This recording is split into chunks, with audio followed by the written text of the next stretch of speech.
Dahil sa patindi ng patinding init, pinangangambahang umabot sa critical level ang tubig sa Angat Dam sa Mayo. Pag nagkataon, mapuputol ang supply ng tubig sa irigasyon at matitigil din ang power generation kaya hinay-hinay raw sa pagkonsumo ng tubig at kuryente. At para matiyak na di magkukulang ang supply ng tubig sa Metro Manila at mga karatig na lugar, plano na mag-cloud seeding sa Angat Dam. Huli itong ginawa noong 2010 kung kailan nakaranas ng water shortage sa Metro Manila. May report si Julio Segovia. Sige man sa pagbababad sa tubig o sa harap ng bentilador, tila hindi pa rin mahihigitan nito ang bagsik ng haring araw ngayong taon. Nito ngang nakaraang Biyernes, 39 degrees Celsius ang naitala sa Tuguegarao, ang pinakamataas na temperatura sa Pilipinas ngayong taon. Consumption ng tubig, warmer temperature at yung absence of rainfall ay nagtutulong-tulong upang talagang mabawasan yung naiipon ng ating mga multipurpose reservoir. Dahil sa tindi ng init, pinangangambahan tuloy na mabawasan at hindi sumapat ang supply ng tubig sa bansa. Ayon sa Dams Management Department ng National Power Corporation, posibleng bumaba sa 180-meter critical level ang tubig sa Angat Dam pagdating ng ikalawang linggo ng Mayo. Kung magkataon, mapuputol ang supply ng tubig para sa irigasyon at matitigil ang power generation.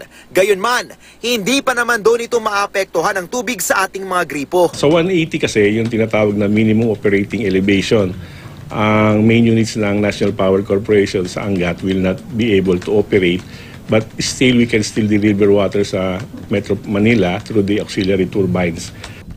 Pero ang napukor, hindi raw magpapakampante. Kaya naman sa susunod na linggo, magsasagawa sila ng cloud seeding sa Angat Dam, na huling ginawa noong 2010 kung kailan nagkaroon ng water shortage sa Metro Manila.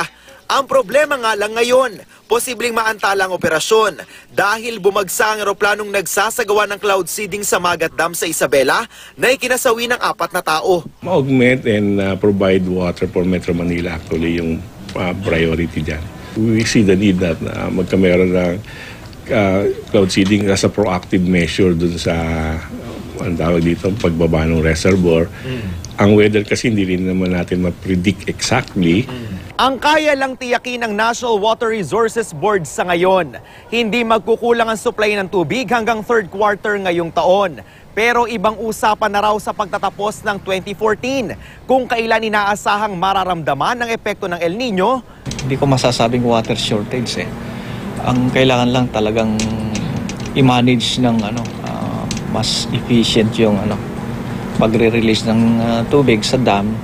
Sa taya ng National Water Resources Board, posible pang bumaba sa 178-meter crisis level ang tubig sa Angat Dam pagsapit ng Hunyo. Kailangan din na isa-isip natin at maging habit yung conservation. Pero hindi lang tubig ang dapat ipirin. Dapat na ring maghinay-hinay sa pagkonsumo ng kuryente ang publiko. Lalo pa tuloy na ngayong Mayo ang hindi hihigit sa piso kada kilowatt hour na dagdag singil sa generation charge.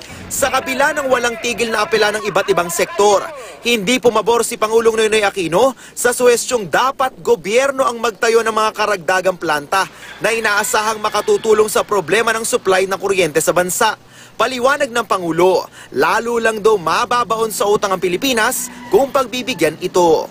Julio Segovia, GMA News.